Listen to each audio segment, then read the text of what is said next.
검찰의 치졸한 행태가 결국 국민들의 분노를 키웠습니다. 절대 반지를 사수하고 윤석열에게 충성을 맹세하려면 이렇게 할 수밖에 없나 본데요. 볼수록 가관입니다. 김건희 맞춤형 콜검 수사로 국민의 신뢰를 잃은 검찰이 이제는 눈치도 보지 않고 검사 탄핵에 발끈하고 있습니다. 권력에 충성하는 개가 되어 눈과 귀를 닫은 채 명백한 범죄마저 기소하지 못한 검찰은 무슨 낯짝으로 발끈할 수 있는지 의문입니다. 29일 중앙지검 부부장검사 21명은 검찰 내부망 이프로스에 올린 입장문을 통해 검사들에 대한 탄핵소추 방침을 재고해달라고 했습니다. 이들은 탄핵제도는 헌법을 수호하는 비상적 수단이고 탄핵소추는 특정 사건의 절차와 결과에 대한 불복 방법이 아니라고 했습니다. 그러면서 탄핵제도는 검사의 정치적 중립성 확보를 위한 신분보장 수단이라며 검사들이 법과 원칙에 따라 국민을 보호하는 본연의 업무를 충실할 수 있도록 해달라고 했습니다. 또 평검사 중 최선임인 각 부수석 검사들도 부서별 평검사들의 의견을 수렴해 회의를 열고 대응 방안을 논의했고 곧 평검사들 명의로 입장문을 배포하는 방안을 검토 중인 것으로 알려졌습니다. 이에 앞서 27일에는 서울중앙지검 부장검사 33명이 검찰 내부망인 이프로스의 서울중앙지검장 등에 대한 탄핵소추 방침 관련 입장글을 올렸고 다음 날인 28일 대검찰청은 이창수 서울중앙지검장 등 검사 탄핵에 관해 입장문을 발표했습니다. 검찰 측은 검찰의 기능 유지가 위협받게 되면 수많은 수사와 재판이 지연되고 형사사법 체계의 공백이 발생해 결국 국민의 불편이 가중될 것이라고 했습니다. 앞으로도 법 위에 군림하고 싶어 발악하는 검찰의 모습인데요. 사실상 국민 세금으로 월급을 받는 공무원이라는 본분을 망각한 채 국민을 위한 형사사법 체계를 볼모로 협박을 하고 있는 것입니다. 검사 탄핵에 급발진한 검사 집단에게 민주당 김민석 의원이 따끔한 일침을 놓았습니다. 검사 집단 반발이 웬 말입니까? 김건희 무혐의에 단 한마디 했습니까? 법무부 장관은 뭐 합니까? 국가공무원법 66조 집단행위 금지 위반으로 전원 처벌해야 합니다. 정치검찰의 뿌리까지 바꾸는 게 경제와 민생 그리고 나라가 사는 길입니다.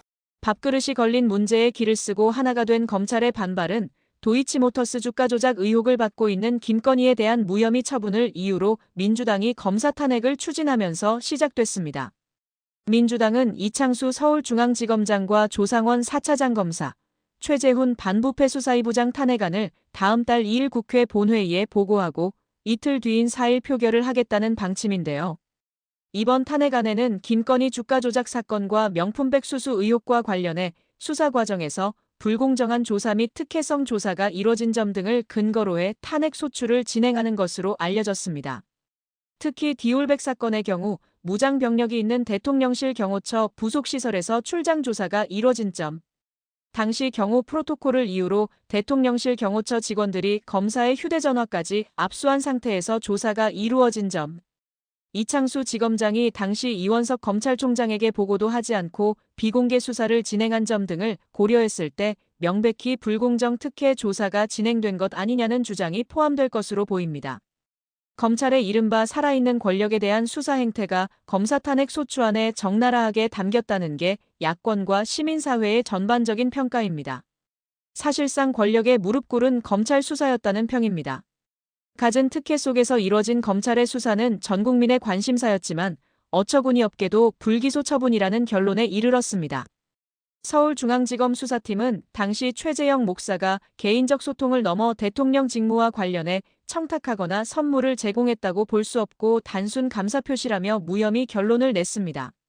이어 검찰은 이번 결정이 국민의 감정에 맞지 않는다는 의견이 있을 수 있으나 전적으로 공소유지와 입증에 책임을 지는 수사팀이 법률가의 직업적 양심에 따라 내린 결론이라고 했습니다. 가방이 오가는 장면을 검찰만 못 본 걸까요? 직업적 양심을 따진다니 더 얼척없습니다. 도이치모터스 주가 조작 의혹 역시 마찬가지입니다. 서울중앙지검 반부패 수사 일부 수사팀은 지난달 17일 김건희 씨에 대해 불기소 처분을 내렸습니다. 검찰은 김건희 씨를 강제 수사도 하지 않고 다른 관계자들만 수사를 한 다음에 불기소 처분을 내렸습니다. 수사 과정부터 국민의 눈높이에서는 납득이 어려웠습니다. 하지만 검찰은 오히려 김건희를 비호하며 권오수 전 회장을 신뢰해 투자를 계속하던 과정에서 권 전 회장의 소개나 요청 등으로 자금 또는 계좌를 제공한 것일 뿐이라는 입장을 고수했습니다.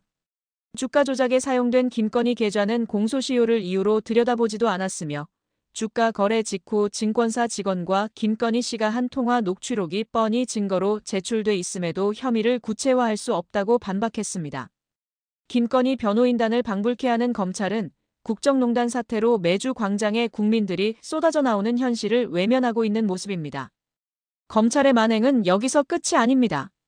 뒤늦게 밝혀진 이재명 대표 담당 판사의 기지와 사법부의 판결에 대한 비하인드 스토리가 공개됐는데 후폭풍이 커지고 있습니다. 검찰이 녹취록을 짜깁기에 이재명 대표에게 불리하도록 증거를 조작한 것이 드러났기 때문입니다. 이재명 대표는 6년 전 자신의 재판에 증인으로 출석하게 된 김진성 씨와의 통화 내용 때문에 위증교사 혐의로 기소됐습니다.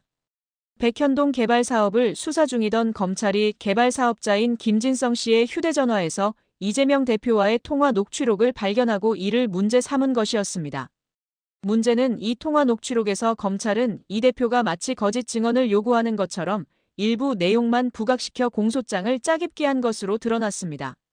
하지만 서울중앙지법 형사 33부 김동현 재판장은 검찰이 제출한 내용보다는 통화 내용 전체를 들여다봤고 결국 위증교사가 아닐 가능성에 더 중점을 둔 판결을 했습니다. 이재명 대표에게 불리한 내용만을 짜깁기 한 검찰을 재판부에서 인정해주지 않은 셈인데요. 검찰은 이 대표가 자신의 입장이 담긴 변론 요지서를 김 씨에게 건넸고 이 내용이 김 씨의 진술서에도 포함된 것으로 보아 이재명 대표의 위증교사 혐의를 주장했습니다. 그러나 재판부는 이 대표가 변론 요지서를 건네며 기억을 되살려보라. 안 본 거는 이야기할 필요는 없고 김 전 시장이 어떤 입장이었는지 상기해봐주면 좋을 것 같다는 말을 함께 전했다는 점에 더 주목했습니다. 바로 이 부분에서 이미 자신들만의 결론을 정해놓고 증거 짜깁기를 해서라도 그 결론이 무조건 맞다는 식으로 몰고 가는 잘못된 검찰의 인식을 느낄 수 있습니다. 앞선 이 대표의 멘트는 검찰이 쓴 공소장에는 인용되지 않았던 부분이었고 위증교사죄가 성립하려면 이 대표가 변론 요지서를 건넨 행위와 김 씨의 위증 사이에 인과관계가 있어야 하는데 변론 요지서를 건네는 내내 이재명 대표는 없는 이야기는 하지 말라고 한 것은 팩트이므로 김 씨가 위증할 마음을 먹는데 이재명 대표가 미친 영향은 없다는 것이 무죄 판결의 취지였습니다. 1심 무죄 판결 직후 검찰은 곧장 항소의 뜻을 밝혔습니다. 하지만 검찰은 항소심에서 1심 판결을 뒤집기 위해서 새로운 증거를 제시해야 하는데 짜깁기가 한 통한 마당에 다른 묘수가 마땅치 않아 보이죠.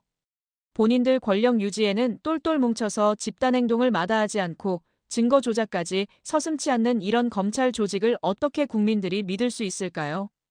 검찰 개혁이 왜 필요한지 더욱 절실하게 느낄 수 있는 윤석열 정권입니다. 검사들이 내부 게시판에서 비판하는 대상과 전국의 사제들, 교수들이 시국 선언을 내며 규탄하는 대상이 왜 완전히 다른 걸까요?